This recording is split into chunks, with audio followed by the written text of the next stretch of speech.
My name is Richard Heinberg. I've written 3 books on the subject of peak oil, and I teach at a small private college in Northern California called New College of California.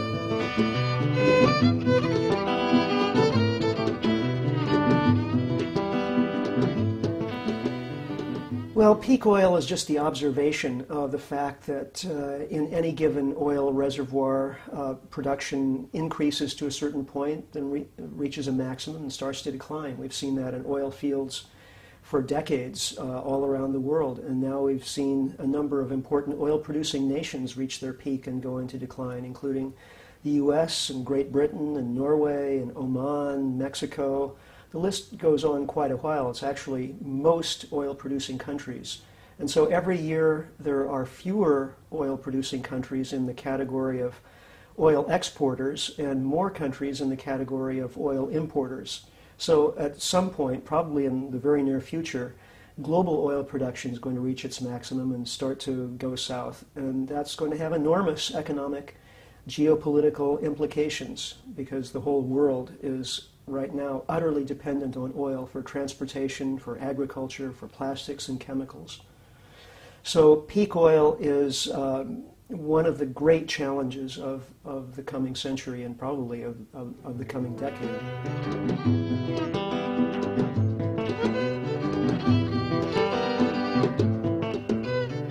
For the last 150 years, every day we've had more oil available. We went from zero production in 1859, the beginning of the oil industry, to 84 million barrels of oil per day, which is what the world currently consumes. And that oil has enabled the Industrial Revolution, essentially. More transportation, more manufacturing, more invention, more moving of goods. So having less oil to deal with means no more economic growth. It means an enormous challenge to the kind of world that we've created, where we rely on these services increasing as population is still growing. So peak oil means really economic catastrophe for the entire world.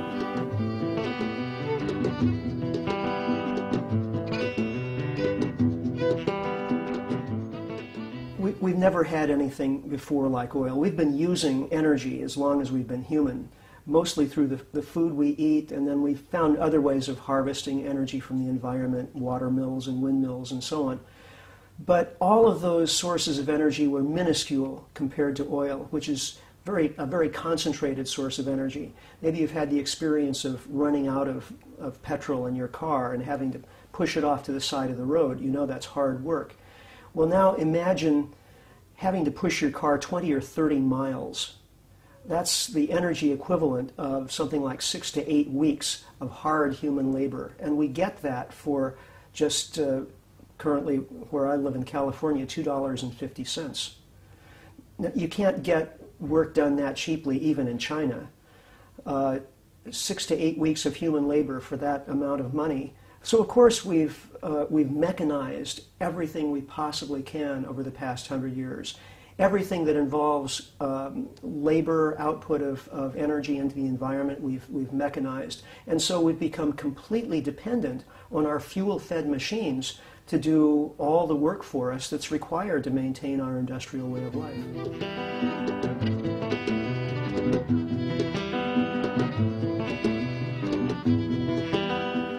Well, America is the quintessential oil-dependent culture. There are virtually no options for transportation other than cars and buses and trucks. And American communities mostly have been designed since the beginning of the automobile age, so it's really hard to get around American towns and cities without a car. So in fact, these days, there are actually more cars in the U.S. than there are licensed drivers. Everything about the U.S., the parking lots, the way roads are constructed, everything is built on the assumption that everybody is going to have a personal car. And that only makes sense as long as we have cheap fuel.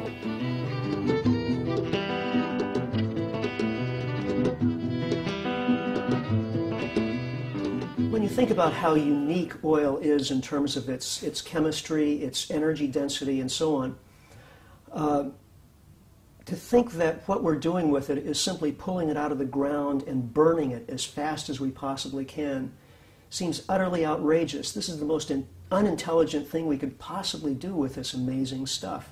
I mean, possibly future generations will be able to think of interesting things to do with this stuff, but they probably won't have the chance because there won't be any left.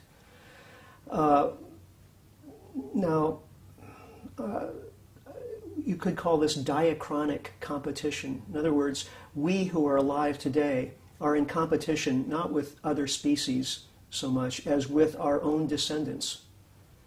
We are actively reducing the survival opportunities of our own children and grandchildren. There's never been anything quite like this before in human history.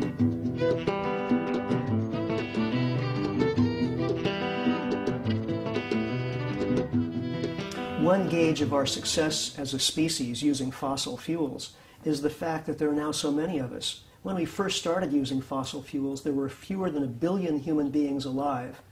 We achieved 1 billion right around 1820, early in the Industrial Revolution. We got up to 2 billion around 1930, 3 billion in the 1960s, 4 billion in the 70s, 5 billion in the late 1980s. We got up to 6 billion humans by 1999, and we've added more than 500 million more humans just since the turn of the 21st century. So if you looked at that purely from a biological perspective, that's an enormous success for one species, but it's a very perilous kind of success because it's all based on the consumption of fossil fuels. Take away the fossil fuels, and what's the human carrying capacity of planet Earth? Well, no one knows exactly, but a good guess would be something like what it was when we first started using fossil fuels, which is close to 1 billion.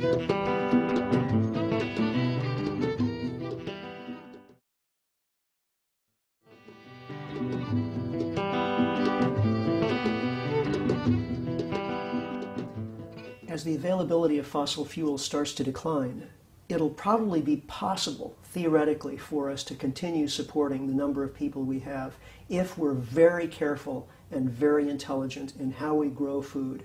We're going to have to relocalize food production.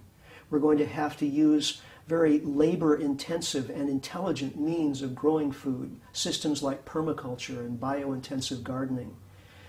But if we don't do that, if we don't act proactively to break up the huge industrial farms and teach people how to grow their own food and start encouraging urban gardening and things like that, the result is going to be massive starvation because we simply won't be able to support the population that we have now without fossil fuels.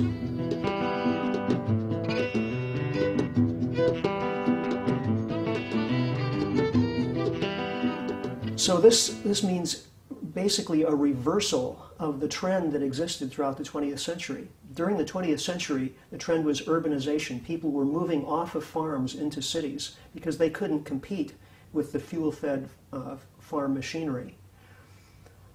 Now, in the 21st century, we're going to have to move people out of cities and back onto farms. It's going to be a trend of re-ruralization.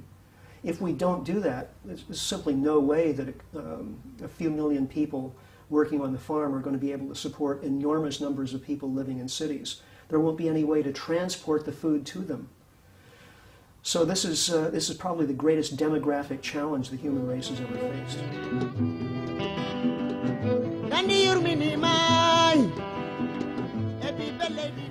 As oil production peaks, we'll see economies begin to come apart at the seams.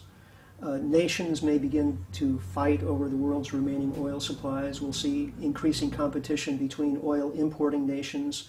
We'll also see increasing unrest within oil nations as different social factions vie for control of this increasingly valuable resource. We'll see farmers going bankrupt as they are unable to pay for fuel for their tractors. As a result of that, food prices will skyrocket, and we'll see increasing levels of hunger. As economies collapse, then people will begin to default on their loans and mortgages. We'll see enormous increase in homelessness. In other words, we're talking about a situation somewhat similar to the Great Depression of the 1930s, only in this case probably far worse, because during the 1930s most people still lived rurally. Most people still produced at least some of their own necessities. Now, today, we're so much more dependent on stores, long-distance transportation, large-scale manufacturing, that as this system begins to fail, we'll have very little else to rely on.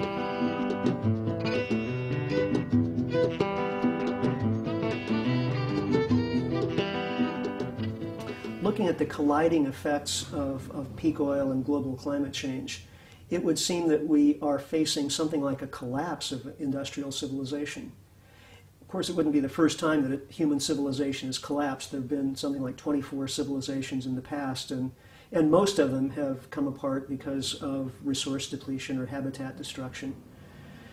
In our case, it's likely to be much worse because, of course, what we have today is a global civilization. When's it going to happen?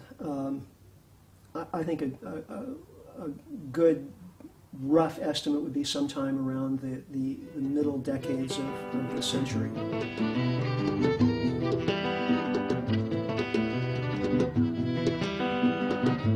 Humans like to pride ourselves on our intelligence, and of course, here we are able to make computers and video cameras and all kinds of complex technologies. Wonderful stuff. But really, nature only cares about one kind of intelligence, and that's the intelligence that would enable us to look at what we're doing and the likely consequences of our actions, to be able to judge which consequences are detrimental to our own survival prospects, and then change our behavior accordingly. If we can do that, then I think nature will judge us as being an intelligent species. If we can't, then I don't think we have right to think of ourselves as being any more intelligent than yeast, which would be acting exactly the same way. If we put them in a bottle of grape juice, they'd be eating up the sugar in the grape juice, consuming their energy source, and at the same time they'd be giving off a waste product, namely alcohol, which would be poisoning them. And so their numbers would proliferate until they ate up their energy sources and poisoned themselves with their waste product, and then they'd have a die-off. We're doing exactly the same thing with fossil fuels. We're eating up our energy source as fast as we can, and we're polluting the environment with the waste product. So are we smarter than yeast? That's the question. We'll find out.